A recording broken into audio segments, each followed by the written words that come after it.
Je suis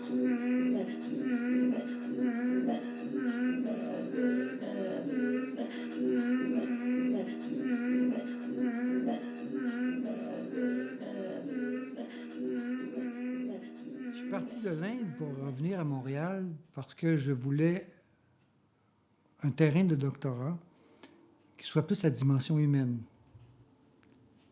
Et j'ai pensé que M. Muller, qui était un nouveau prof à l'Université de Montréal, j'avais entendu parler un petit peu de ce qu'il faisait. Il travaillait en Afrique, dans un coin de l'Afrique assez particulier, qui est un coin où je crois qu'il y a le plus haut indice de diversité linguistique au monde. La Nouvelle-Guinée et le plateau et le middle belt, ce qu'on appelle la ceinture médiane. Enfin, moi, je travaille au Nigeria, donc c'est anglophone, mon vocabulaire est un peu anglophone. Le middle belt, c'est un des endroits au monde le plus haut indice de diversité linguistique. Ça veut dire que tu prends une voiture pour passer sur une piste, à toutes les 15 minutes, tu as une langue, non pas un dialecte différent. Chacune de ces langues-là, parfois, a des dialectes, parce que les groupes peuvent s'étendre. Alors, c'est d'une richesse linguistique et culturelle. Ils sont tous africains, paysans, mais en même temps, ils ne vivent pas de la même façon, ils n'ont pas les mêmes paramètres religieux, etc. Mais il y en a des petites. Alors, moi, j'ai pensé, Muller, une quarantaine de mille peut-être, ou je ne sais pas trop, donc ça me semblait plus facile de voir un peu de tout à l'intérieur d'une société, parce que c'était toujours ma déformation initiale. Je ne veux pas me spécialiser puis devenir le spécialiste, par exemple, de l'agriculture et de ne pas regarder les mariages ou la religion. J'avais des collègues, là, dont Balixi, d'ailleurs, il avait dit cette connerie-là une fois, qu'il s'intéressait à l'écologie, mais les mariages, le reste, ça ne l'intéressait pas. Ça m'avait choqué parce que c'est absolument pas la vision holistique de l'anthropologie originale. Hein? On dit plus ça aujourd'hui, le holisme. Mais moi, j'étais éduqué comme ça en anthropologue. Il faut avoir une vision d'ensemble. Chaque partie prend son sens dans le tout. Blabla. C'est un discours qu'on peut fracturer aujourd'hui assez facilement, mais j'y croyais à ça. Et l'Inde, c'était impossible. Donc, j'ai pensé à Muller et au plateau. Je suis revenu à Montréal, je suis allé voir Jean-Claude Muller. Et j'ai expliqué, j'avais écrit, mais on a repris contact, pas de problème. Je vais faire un geste qui n'est pas tout à fait approprié pour la caméra. Mais quand on a le don de stimuler Jean-Claude Muller, la première chose qu'il fait, c'est ça. Il lève sa culotte, puis il part. Et là, tout ce qui sort de sa bouche est génial et intelligent et intéressant. Et il m'a dit, pas de problème, mais qu'est-ce que tu connais de l'Afrique? Zéro. Ah, il dit, pas de problème, je te prête tous mes livres. Lis-les, puis rapporte-les, puis il m'a fait lire sa bibliothèque. C'était ça l'initiation à l'Afrique. Évidemment, il y a des livres sur l'Afrique du Sud, l'Afrique de l'Est, l'Afrique de l'Ouest, etc. Je n'étais pas son seul étudiant en plus de ça. Mais je suis le seul, je suis très fier de ça, qui a recruté pour aller au Nigeria, là où il a fait la majeure partie de ses études, de ses recherches. Je suis le seul étudiant qui a dit, bon, ben moi, je vais aller faire comme toi, je vais aller dans la même région. Ce qui n'est pas piquer des verres d'aller au Nigeria, dans le Middle Belt, sans les moyens, les grands moyens de certains anthropologues américains que j'ai vus sur le terrain avec des maisons mobiles à air climatisé sur le terrain, là, des projets de 300 000 à 400 000 pour aller faire les mêmes études que moi je faisais avec mon vélo dans une hutte à manger du singe. Morale de l'histoire, j'ai pas beaucoup eu de privilèges pour faire ça. Mais Muller était accompagné d'un autre Suisse qui est arrivé, je pense, l'année d'après, qui s'appelle Gérald de Berthoud. Gérald Berthoud, je peux dire, juste pour faire une distinction qui est plus ou moins bien dite, là, mais Muller, c'est un très grand ethnographe. Il voit des choses, ou il voit ce que toi, tu as vu, puis là, il sait l'importance de ce que tu as fait. Toi, comme anthropologue jeune, tu ne sais pas ce que ça vaut, la pépite que tu viens de trouver. Tu ne connais pas le minerai que tu as dans la main. Et lui, il sait fort bien qu'il y a une discussion actuellement chez les Britanniques entre un tel et un tel, et tes données vont renverser le débat. Mais toi, tu ne le sais pas, ça, si tu n'as pas la culture anthropologique que lui, il a. C'est ça, Muller. Il connaît tous les débats, et c'est un immense ethnographe. Il a passé des années au Nigeria, il était directeur du musée à Jos, et à travers sa gentillesse, un gentleman, quand je suis allé dans la tribu où il a travaillé, les Rokuba, à Kakek, dans des villages, les gens se souvenaient de lui. Ah, Mr. Moula! Puis Moula, en Haoussa, ça veut dire professeur. Mr. Moula. Il a laissé une trace de politesse et de gentillesse incroyable partout où il est passé. J'en ai profité, évidemment. Et là, je suis allé le voir. Il a dit, bon, ben écoute, il faut que tu te choisisses une place à aller. Il y avait un auteur, Meek Comic, un anthropologue colonial britannique, qui avait fait une sorte de synthèse de ce qu'on connaissait sur les populations du Nigeria. Puis quand je suis arrivé au plateau, il y avait 2 pages sur une tribu, 2 pages sur une tribu, une photo, une demi-page, etc. Puis en feuilletant ça, j'étais attiré par... parce que j'avais 2 choix. Hein. J'avais le choix de prendre la carte du plateau avec tous les noms d'ethnie, et puis de prendre une fléchette, puis envoyer ça là, puis en prendre une au hasard, ou faire ça. Et j'ai fait ça, et je suis tombé sur la photo d'un vieux chef de chasse qu'on appelle Mogadji, le chef de chasse d'une tribu qui s'appelle les Piti, et qui est un chef qui a une peau de léopard attachée au dos. Il faut voir que dans les revues de sciences et voyages de l'époque, c'était très populaire d'avoir une photo de la tribu des femmes girafes, des hommes hippopotames, des hommes debout. Tu sais, on prenait un élément de la culture, on nommait l'ethnie de cet élément-là, puis là, c'est l'essentialisme le plus pur dans l'esprit de l'exotisme colonial. Là. On était là-dedans à fond. Alors là, c'était l'homme léopard. Je ne suis pas entré dans l'idée de la tribu des hommes léopards, mais c'était quoi ça? Pourquoi? C'est un chef religieux, puis bon, le léopard, c'est quoi? Bon, alors, j'ai pensé que ça serait peut-être une bonne idée d'aller dans cette tribu-là. Je vais m'essayer. Alors, j'ai choisi les Piti, c'est le nom qu'on leur donne, mais moi, j'ai découvert qu'ils s'appelaient eux-mêmes les Abissi. Et là, j'ai été préparé par Muller et Berthoud. Mais Berthoud, il enseignait des séminaires avancés sur le marxisme, matérialisme historique en anthropologie. Il était drôlement documenté. Il était le directeur de thèse de Lise Pilon, qui était un des profs ici. Et Gérald Berthoud, mais il y avait une forme de pensée marxiste assez particulière parce qu'il s'intéressait à Piaget, qui est un héros suisse, la psychologie piagétienne, puis il y a aussi une épistémologie piagétienne, il ramassait ça. Et il mettait ça en parallèle avec Mauss, l'essai sur le don. Il était fasciné par l'économie des petites sociétés, puis il avait trouvé une tribu dans le secteur, les Ganouris, où il allait faire des études du don et contre-don et de l'économie de la consommation. Okay? Non seulement on ramasse des biens pour les consommer, pour vivre, manger, s'habiller, etc., mais on ramasse des surplus pour faire des dons. Et le rôle politique, économique du don, etc. Donc, et il a qualifié ces sociétés-là de sociétés d'autogestion. Moi, j'ai repris ça après parce que c'est un beau mot, où les gens se gèrent eux-mêmes, même s'ils sont colonisés. Il reste que la colonisation se fait comme une ponction mafieuse.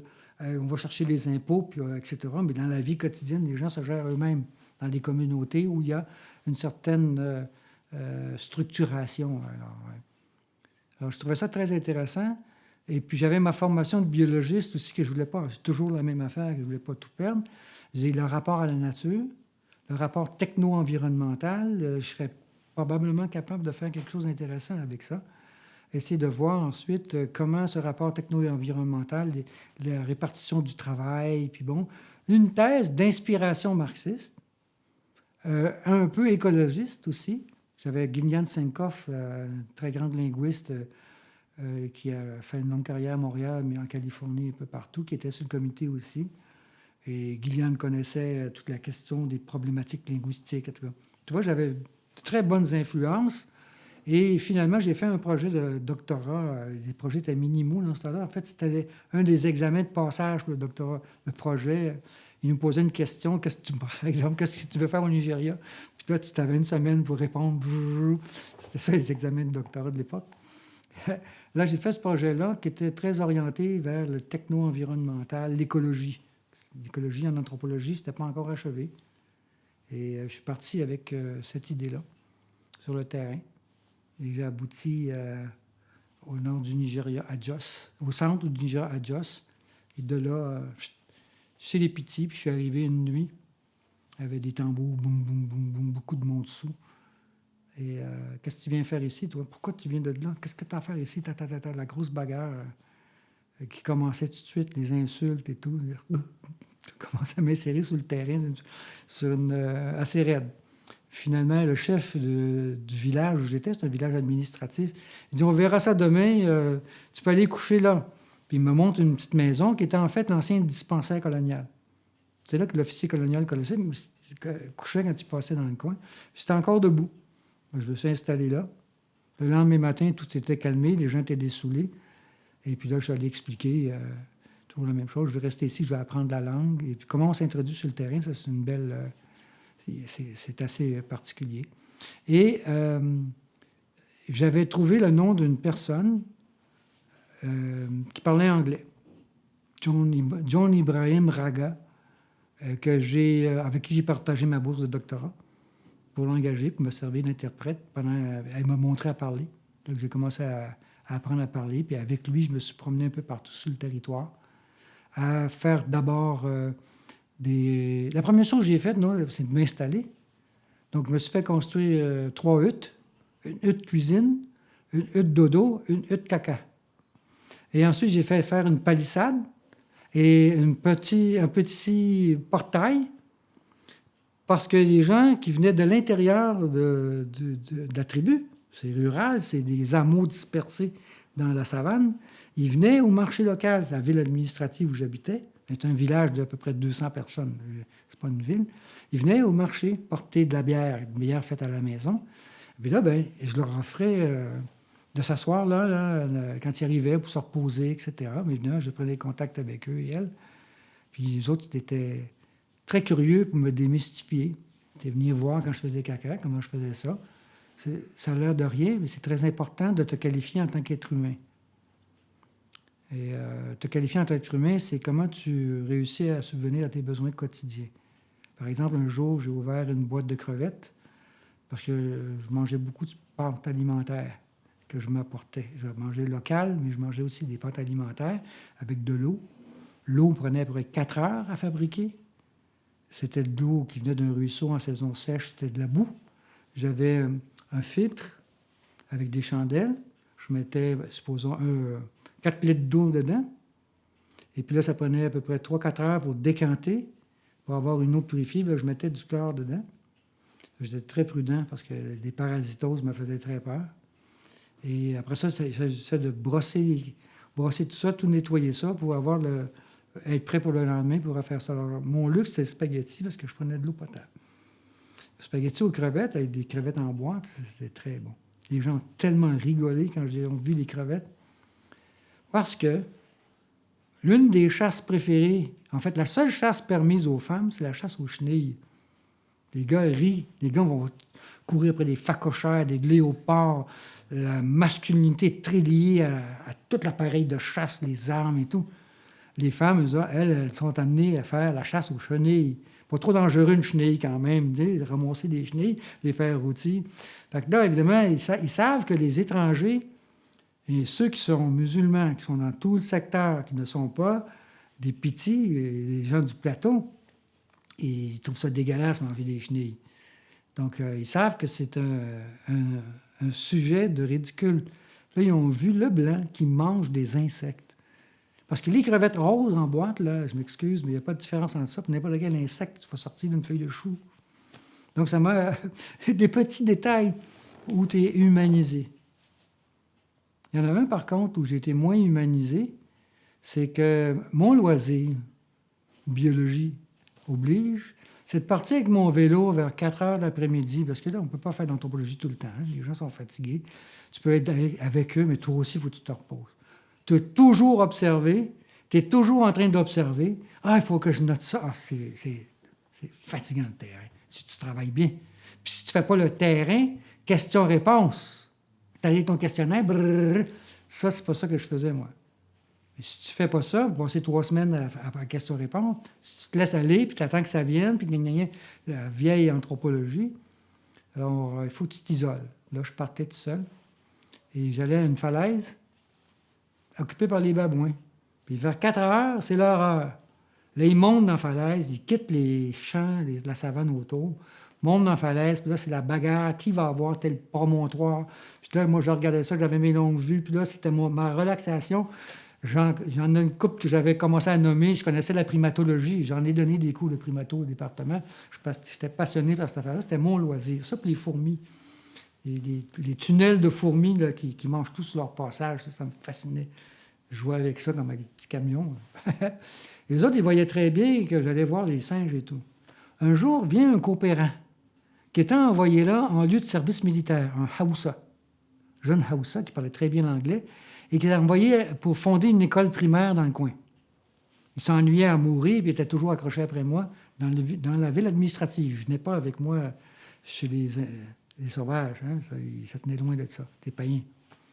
Alors, il venait avec moi, puis il dit, maintenant, je commence à comprendre un peu l'homme blanc. J'ai dit, comment ça? Il dit, oui. Il dit, j'ai appris une chose quand on était à l'université, à l'école pour les professeurs à Kaduna. Les Blancs, vous pensez que votre ancêtre, c'est un singe. Il y a un gars, là, comment il s'appelle déjà? Darwin. Oui, c'est ça. Alors, vous, votre croyance, nous, on est musulmans, Dieu a créé l'homme. Mais j'ai entendu dire qu'en Angleterre, et vous, les Blancs, vous pensez que l'homme, c'est un descendant du singe. Je dis, donc, tu penses que tu es un descendant du singe, puis j'ai la preuve. Tu es toujours en train de regarder tes cousins, les singes là-bas. Puis à part de ça, je ne sais pas si tu as remarqué, mais tu as les jambes poilues. Les Africains de cette région-là n'ont pas de poils. Les vestiges du singe sont là. Là, je l'ai trouvé très bonne, mais j'ai trouvé ça moins drôle quand j'ai compris le surnom que les gens me donnaient. Parce que les gens m'avaient donné un surnom, comme partout où tu vas, tu as un surnom. C'était Okapa. Okapa par-ci, Okapa par-là. J'ai appris que ça voulait dire singe. Quelques mois plus tard, ils me traitaient déjà de singe. Alors, tu t'appelles Okapa, tu crois que ton ancêtre, c'est un singe, tu passes tous tes loisirs à regarder les singes, puis en plus, tu es poilu comme un singe, t'es fait, t'es déjà classé l'autre bord de la culture dans la nature. Ce que je trouve extraordinaire pour moi, c'est toute cette frontière nature-culture qu'on impose toujours aux autres, sans penser que nous-mêmes, on est question de où on se situe dans la frontière. Là, j'ai bien compris que la même de questions lévi-straussienne nature-culture, c'est pas seulement au laboratoire d'anthropologie de Paris qu'on se la pose. C'est en plein cœur du Nigeria, quand on voit un être à moitié singe, à moitié humain. Ça, j'ai trouvé ça extraordinaire de voir comment la même cogitation, partager la même cogitation sur l'anthropologie vue localement. alors les Abyssis m'ont entraîné sur un drôle de terrain parce que dès que j'ai vraiment poussé l'étude de l'écologie, technologie, il faudrait que je parle de Marvin Harris, qui a eu pas mal d'influence à ce moment-là sur moi, qui est un matérialiste culturel non marxiste. Puis j'ai vu plusieurs de ses conférences quand je suis allé aux États-Unis. C'était un grand orateur, méchant à mort. Puis j'ai vu des batailles épiques entre de très bons anthropologues, un nommé Friedman, qui était un grand intellectuel anthropologue qui vivait en Danemark, je ne sais pas trop quoi, un ami de Bernard Arcan, qui luttait contre les techno-environnementalistes. Puis ça, c'est des débats fantastiques. La naissance et l'épanouissement du matérialisme historique et sa mort en anthropologie. Ça, c'est une belle histoire qu'il faut faire raconter à un moment donné parce que ça a eu une influence durable sur les gens de ma génération, en tout cas, comme débat. C'était passionnant, mais très méchant aussi. Alors, le matérialisme historique, qui était un peu le contexte, adouci par Berthoud, avec autogestion, mais quand même, avec les mots, hein, les mots formation sociale, les mots structure de la production, enfin, tout le vocabulaire marxiste, même si le contenu est plutôt fonctionnaliste en général. Tous ces marxistes-là qu'on a formés à Laval, c'était tous des fonctionnalistes qui utilisaient des mots marxistes pour dire la même chose que Malinowski. Hein. Ça, c'était... moi, j'ai tellement rigolé au département devant nos gros marxistes qui est arrivé sur le terrain. Ça ne marche pas. Il faut être fonctionnaliste sur le terrain. Il faut savoir comment ça marche. C'est qui est qui. Qui est le boss de qui? Pourquoi c'est son boss? Enfin, il faut savoir la réalité, comment ça marche. Ça, c'est toutes des questions que Malinowski a inventées. Donc, ils sont obligés d'implanter le langage du matérialisme historique par-dessus le fonctionnalisme. Mais j'étais pris avec la même dynamique. Jusqu'au jour où j'ai compris que les groupes de travail que j'avais inventoriés et observés étaient particuliers. Parce que un jour, tu as 50-60 jeunes qui travaillent sur la terre d'un monsieur. Et la raison pourquoi ils sont là, c'est qu'ils sont en train de faire des prestations, on appelle ça en anthropologie, des prestations matrimoniales. C'est-à-dire qu'il y en a un parmi eux qui va marier la fille de ce groupe-là, de cet homme-là, ou de quelqu'un d'équivalent, un de ses oncles. Et donc, on leur donne en cadeau, comme dot, du travail pour les labours. Les labours sont très durs. Avec la houe, c'est très, très dur comme travail. Donc, on leur donne le labour en cadeau, en dot, finalement. Là, je vois qu'il y en a qui ont des 50-60 jeunes comme ça. Il y en a qui en ont 30, il y en a qui en ont 4-5. Là, je ne comprends rien du tout.